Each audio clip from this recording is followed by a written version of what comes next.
नमस्कार दोस्तों, आपका अपना चैनल हिंदी जंक्शन पर स्वागत है। मैं परवेश कुमार सिन्हा आप लोगों के बीच पुनः एक और महत्वपूर्ण वीडियो लेकर उपस्थित हुए हैं। अगर आप 4.0 की तैयारी कर रहे हैं बीपीएससी, तो ये वीडियो आपके लिए महत्वपूर्ण होने जा रहा है। तो आप जो वीडियो के अंत तक बने रहिएगा। अगर आप नए हैं तो चैनल को सब्सक्राइब करके बेल आइकन को दबा दें, ताकि आने वाला वीडियो का नोटिफिकेशन आपको समय से मिलते रहे और आप तैयारी को और बेहतर बनाते रहें।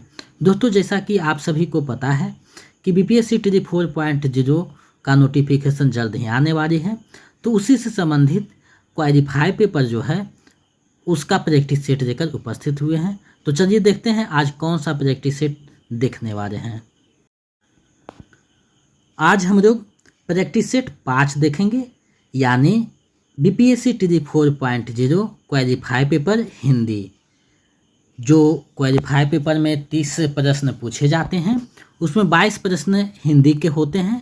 तो वही 22 प्रश्नों को आज हम लोग प्रैक्टिस सेट बनाएंगे, यानी ये जो प्रैक्टिस सेट है 5वां प्रैक्टिस सेट है। इससे पहले 1 से 4 तक करवाया जा चुका है। अगर आप नहीं देखे हैं तो देख सकते हैं, वीडियो के डिस्क्रिप्शन में लिंक दिया हुआ है। दोस्तों, जैसा कि आप सभी को पता है, अगर आप किसी भी सब्जेक्ट का तैयारी कर रहे हैं तो आपके लिए क्वालिफाई पेपर को करेक्ट करना बहुत ज़रूरी होता है। जैसा कि आप 2.0 में 3.0 में देखा कि क्वालिफाई पेपर का भी बहुत बड़ा योगदान रहता है आपके रिजल्ट में।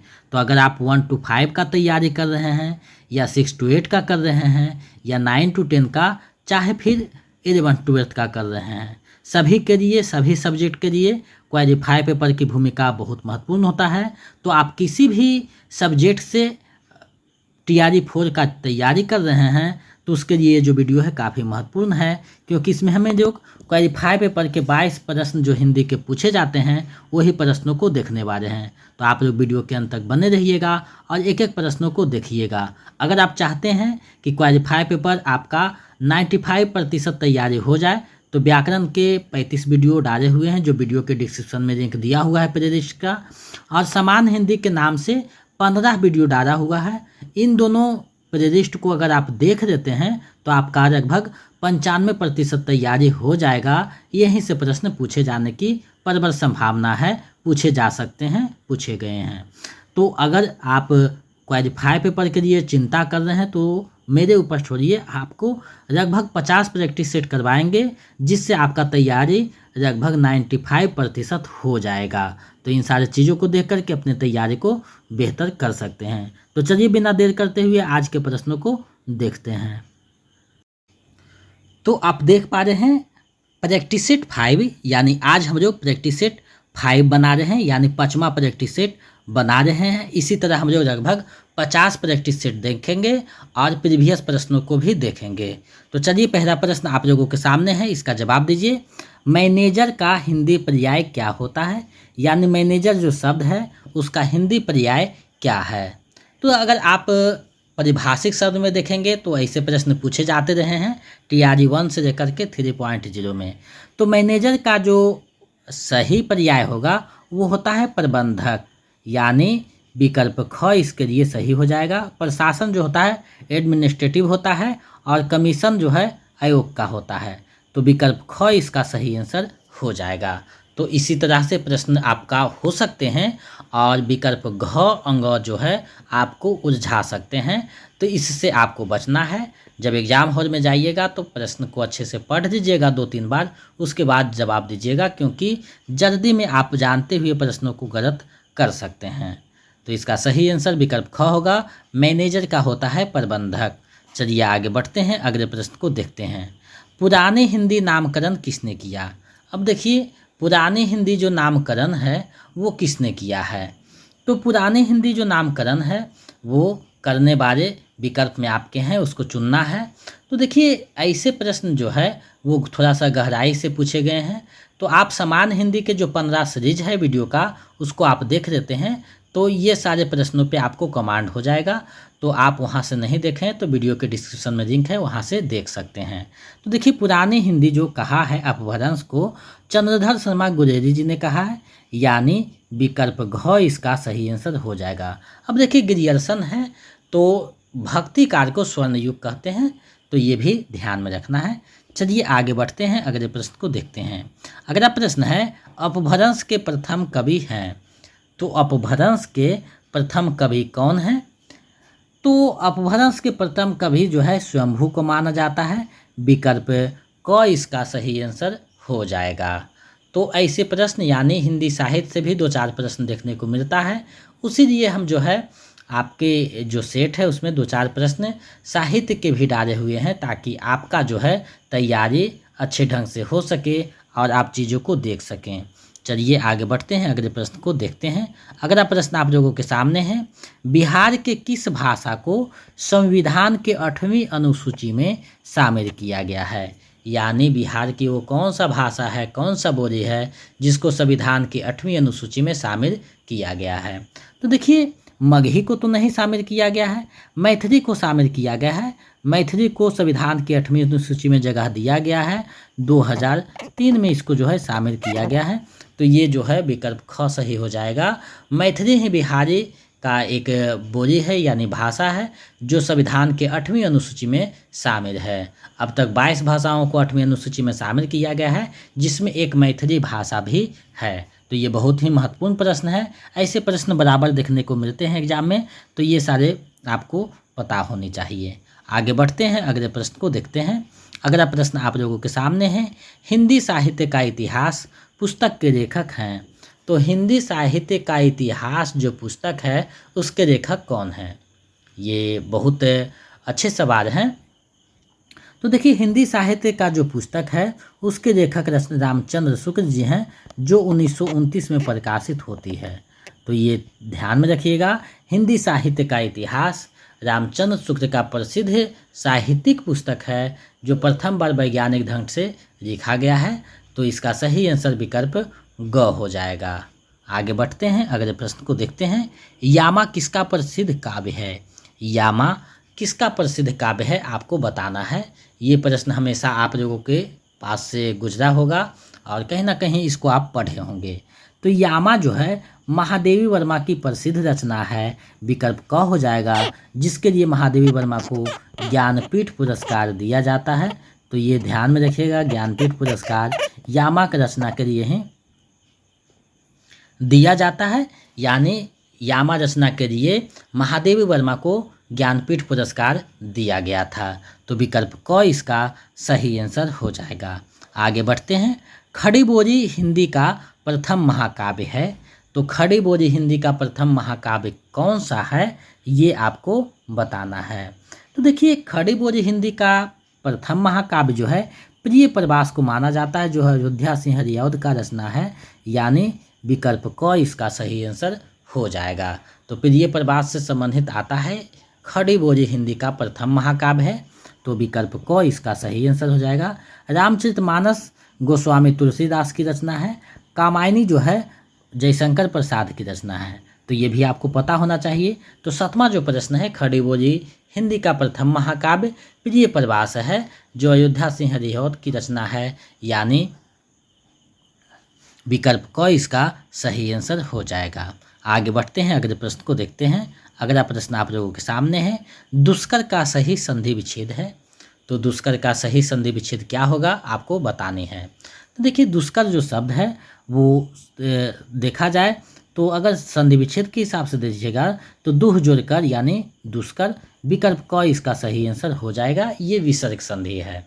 तो संधि से बराबर प्रश्न पूछे जाते रहे हैं, तो संधि पे थोड़ा सा ध्यान देना है आपको और पता रखना है कि संधि क्या है, संधि के कितने प्रकार हैं और उन प्रकारों के भी कितने प्रकार हो सकते हैं। तो ये सारी चीज़ों को आपको देखना है। अगर आपके पास कोई व्याकरण की पुस्तक है तो अच्छी बात है, नहीं है तो डॉक्टर वासुदेव नंदन प्रसाद की पुस्तक आप रख सकते हैं, बहुत अच्छी पुस्तक है। वीडियो के टैग में उसका लिंक भी लगाया हुआ है, आप वहाँ से भी परचेज कर सकते हैं। क्योंकि व्याकरण अगर हिंदी की तैयारी कर रहे हैं तो आपके पास एक व्याकरण की पुस्तक होनी चाहिए, तो आप वहाँ से कर सकते हैं। दोस्तों, जैसा कि आप सभी को पता है कि क्वालिफाई पेपर का रिजल्ट में आपका बहुत बड़ा मायने रखता है, बहुत बड़ा स्थान है। तो आप लोग क्वालिफाई पेपर को जब तक प्रैक्टिस सेट नहीं कीजिएगा, देखिएगा नहीं, तब तक सही नहीं होगा, आपका रिजल्ट रुकने की संभावना हो सकती है। तो उससे बचना है और क्वालिफाई पेपर को मजबूत करना है। मेरे साथ प्रत्येक दिन एक प्रैक्टिस सेट बनाइए और आपका जो तैयारी है बेहतर होता चला जाएगा। चलिए आगे बढ़ते हैं, अगले प्रश्न को देखते हैं। अगला प्रश्न आप लोगों के सामने है। नद से बूंद बूंद पानी टपक रहा है, उक्त वाक्य में बूंद बूंद क्या है? यानी नद से बूंद बूंद पानी टपक रहा है, उस वाक्य में बूंद बूंद जो आया है वो क्या है? यानी क्रिया विशेषण है, क्रिया है या विशेषण है? तो ये प्रश्न को अब देखते हैं। तो ये जो बूंद बूंद जो है वो क्रिया की विशेषता बता रहा है, यानी क्रिया विशेषण हो जाएगा। तो विकल्प क इसका सही आंसर हो जाएगा। आगे बढ़ते हैं, अगले प्रश्न को देखते हैं। अगला प्रश्न आप लोगों के सामने है। स्त्री का पर्यायवाची शब्द है, तो स्त्री जो शब्द है इसका पर्यायवाची शब्द क्या होगा आपको बताना है। तो देखिए, स्त्री का पर्यायवाची शब्द रमणी, कांता और वनिता, यानी तीनों के तीनों जो है स्त्री के पर्यायवाची शब्द हैं। तो इसका सही आंसर विकल्प घ हो जाएगा, उपयुक्त में से एक से अधिक, क्योंकि तीनों जो है स्त्री का पर्यायवाची शब्द है। तो आप विलोम शब्द, पर्यायवाची शब्द, अनेकार्थी शब्द और साथ ही साथ मुहावरे लोकोक्तियाँ को भी देख लीजिएगा, तो थोड़ा सा रिजल्ट बेहतर हो सकता है। आगे बढ़ते हैं। घन का अर्थ क्या नहीं है? यानी घन जो शब्द है इसका क्या अर्थ नहीं हो सकता है? यानी अनेकार्थी शब्द में अगर देखिएगा तो घन का अनेकार्थी शब्द क्या नहीं है, ये आपको बताना है। तो देखिए, घन का तो घना हो जाएगा। घन मतलब बादल भी होता है और घन मतलब बड़ा हथौड़ा होता है। तो तीनों के तीनों इसके सही अर्थ है और यहाँ नहीं पूछा गया है, तो इसका सही आंसर हो जाएगा विकल्प अंग, उपयुक्त में से कोई नहीं, क्योंकि नहीं पूछा गया है। तो इस तरीका से भी प्रश्न पूछा जा सकता है।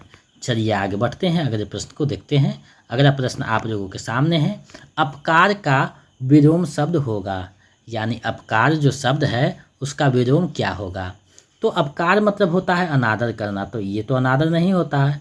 अपकार का हो जाएगा उपकार करना, यानी विकल्प ख जो है सही हो जाएगा। अपकार का हो जाएगा उपकार, तो विकल्प ख इसका सही आंसर होगा। आगे बढ़ते हैं।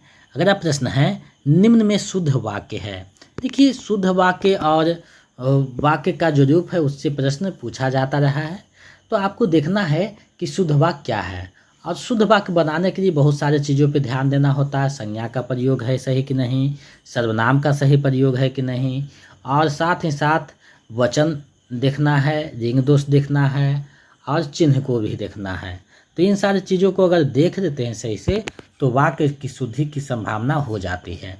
तो चलिए सबसे पहले विकल्पों पे विचार करते हैं। तो दिख रहा है शरीर पर कई अंग होते हैं, तो शरीर पर अंग नहीं, शरीर में कई अंग होते हैं, तो ये तो गलत हो गया। पर के जगह में होना चाहिए। मैं माँ को एक कार्ड लिखा, यहाँ जो है चंद्र बिंदु छूटा हुआ है, इसको अन्यथा में नहीं लेना है।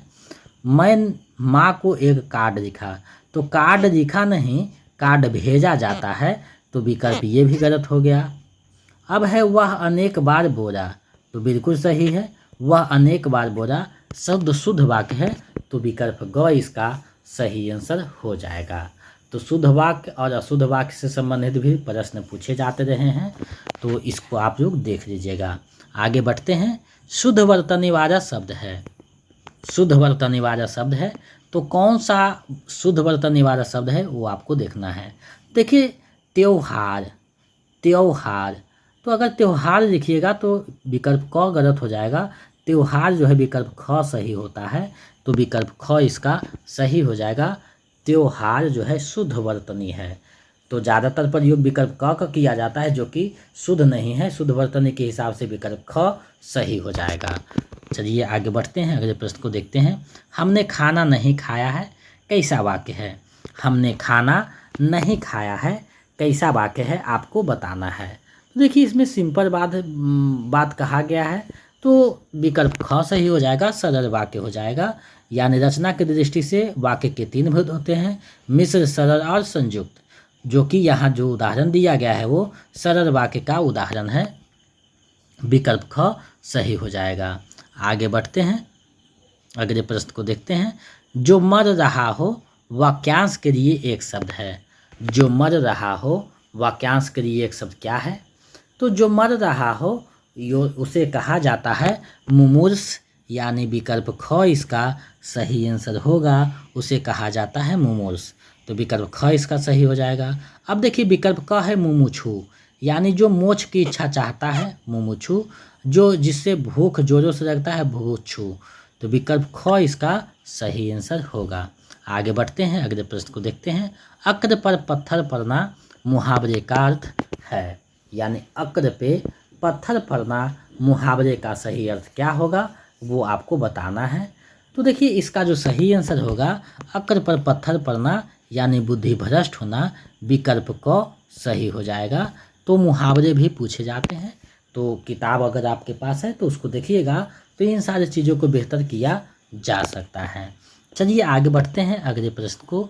अब देखिए अगला प्रश्न कह रहा है, निर्देश दिया गया है प्रश्न संख्या 18 से 22 तक। इस खंड में नीचे दिए गए गद्यांश से संबंधित प्रश्न दिए गए हैं, सही विकल्प चुनकर उत्तर पत्रक में अंकित कीजिए। यानी गद्यांश को पढ़ना है और इससे संबंधित जो प्रश्न है उसको बनाना है। तो चलिए सबसे पहले हम लोग गद्यांश को पढ़ देते हैं। तो देखते हैं, राष्ट्रीयता के विकास के लिए भाषा एक महत्वपूर्ण तत्व है। भाषा ही एक ऐसा साधन है जिसके द्वारा मनुष्य और मानव समुदाय अपने भावों को एक दूसरे के सामने प्रकट करते हैं। जिस प्रकार पहाड़, नदी तथा समुद्र मनुष्य के आपस में मिलने जुलने में रुकावट पैदा करते हैं, वैसे ही भाषा की भिन्नता मनुष्यों में पारस्परिक संबंध स्थापित करने में बाधक है। मनुष्य के विभिन्न समुदायों के अपने अपने आदर्श, विचार और अपनी अपनी भावनाएं होती है, जिनकी अभिव्यक्ति भाषा द्वारा होती है। संगीत और साहित्य की अभिव्यक्ति का साधन भी भाषा है। भाषा एक ऐसा साधन है जिससे मनुष्य एक दूसरे के समीप आ जाते हैं, उनमें घनिष्ठता स्थापित हो जाती है। यही कारण है कि एक भाषा बोलने वाले लोग परस्पर सहानुभूति रखते हैं। राष्ट्रीयता की भावना के लिए भाषा तत्व परम आवश्यक है। तो ये देखिए लिखा गया है। अब इससे जो संबंधित प्रश्न है उन सारे प्रश्नों को हम लोग देखेंगे। तो चलिए आगे बढ़ते हैं प्रश्नों की ओर। देखिए गद्यांश से संबंधित भी प्रश्न पूछा जाता है और क्वालिफाई पेपर में देखिएगा तो कोई पेपर में 2 गद्यांश भी पूछा गया है और कहीं 1 गद्यांश भी पूछा गया है, कहीं नहीं भी पूछा गया है। तो इन सारी चीज़ों को देखते हुए मैंने हर एक प्रैक्टिस सेट में लगभग 1 गद्यांश रखने का निर्णय लिया है ताकि आपका तैयारी बेहतर हो सके, क्योंकि गद्यांश जो है आपका स्कोरिंग पॉइंट होता है। अगर थोड़ा सा समझकर इससे बना देते हैं तो ये बिल्कुल सही होता है, आप इसमें नंबर उठा सकते हैं। तो चलिए देखते हैं प्रश्नों को। कहा गया है उपयुक्त गद्यांश का सर्वाधिक उपयुक्त शीर्षक क्या होगा। तो इसका जो है सबसे उपयुक्त शीर्षक क्या हो सकता है वो हम लोग देखते हैं। लिख रहा है राष्ट्रीयता और मनुष्य, तो मनुष्य का तो चर्चा नहीं किया है, तो ये तो गलत हो जाएगा। भाषा का महत्व बिल्कुल सही है। अभिव्यक्ति का साधन ये कुछ सही है लेकिन पूरा नहीं है। जब यहाँ भाषा का महत्व दे दिया है इससे बेहतर ऑप्शन, तो विकल्प ख ही इसका सही आंसर हो जाएगा, क्योंकि भाषा के बारे में चर्चा किया गया है। आगे बढ़ते हैं। अभिव्यक्ति शब्द का अर्थ है। तो अभिव्यक्ति शब्द का अर्थ क्या है आपको बताना है। तो अगर इसको आप देख रहे हैं तो पता चल रहा है अभिव्यक्ति का शब्द अर्थ है यानी प्रकट करना, तो विकल्प हो जाएगा। यहाँ पे विकल्प नहीं है तो इनमें से कोई नहीं, यानी विकल्प अंग जो है इसका सही आंसर हो जाएगा। यानी अभिव्यक्ति का सही अर्थ होगा प्रकट, तो विकल्प अंग इसका सही हो जाएगा, उपयुक्त में से कोई नहीं। आगे बढ़ते हैं। आगे जो विकल्प दिया हुआ है प्रश्न के साथ उसमें लिखा हुआ है प्रकट का विलोम शब्द है। तो प्रकट का विलोम शब्द क्या होगा वो आपको बताना है। तो प्रकट का हो जाएगा गुप्त, यानी विकल्प क सही हो जाएगा। प्रकट का पारदर्शी और तो उसी का पर्यायवाची शब्द है, तो विकल्प क ही सही है। आगे बढ़ते हैं, अगले प्रश्न को देखते हैं। अगला प्रश्न कह रहा है नदी का पर्यायवाची शब्द नहीं है। तो नदी का पर्यायवाची शब्द कौन सा नहीं है ये आपको बताना है। तो देखिए तरंगिनी और तटनी दोनों पर्यायवाची शब्द है, लेकिन एरा जो है पृथ्वी का पर्यायवाची शब्द है, तो विकल्प ख सही होगा। ये जो है विकल्प ख सही है। नदी का पर्यायवाची शब्द नहीं है, विकल्प ख सही हो जाएगा। चलिए आगे बढ़ते हैं अंतिम प्रश्न की ओर और इस वीडियो को अंतिम करते हैं। गद्यांश का आशय है, यानी उपयुक्त जो गद्यांश है इसका क्या आशय है? तो इसका आशय है भाषा की समानता मनुष्यों को निकट लाती है, यानी विकल्प क ही इसका सही आंसर हो जाएगा।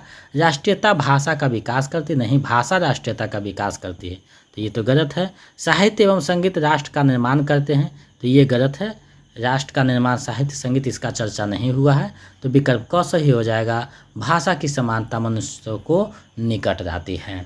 तो आज मैंने आप लोगों को क्वालिफाई पेपर हिंदी यानी बीपीएससी टीडी 4.0 में क्वालिफाई पेपर हिंदी का 5वां प्रैक्टिस सेट आप लोगों के समक्ष प्रस्तुत किया। हमें पूरा विश्वास है कि आपकी तैयारी को गति प्रदान करेगा। इसी तरह हम लोग प्रैक्टिस सेट 6 बजे सुबह को देखते रहेंगे और लगभग 50 प्रैक्टिस सेट को देखेंगे। साथ ही 2-4 प्रैक्टिस सेट के बाद प्रीवियस क्वेश्चन भी देख लेंगे, ताकि समझ में आ जाएगा कि प्रश्न कैसे पूछा गया था। तो आप लोग हमारे चैनल को ज़्यादा से ज़्यादा आप शेयर कीजिए और जितने भी वीडियो हैं उसको देखिए प्रैक्टिस सेट से संबंधित। अगर क्वालिफाई पेपर का आप तैयारी बेहतर करना चाहते हैं तो चैनल से जुड़े रहिए और अपने तैयारी को बेहतर कीजिए। साथ ही हम कामना करते हैं कि आपका रिजल्ट पक्का हो, क्योंकि आपकी सफलता ही हमारी सफलता है। आज के लिए बस इतना ही। अगर आप नए हैं तो चैनल को सब्सक्राइब करके बेल आइकन को दबा दें, ताकि आने वाला वीडियो का नोटिफिकेशन आपको मिलता रहे। तो मिलते हैं नए वीडियो में। जय हिंद।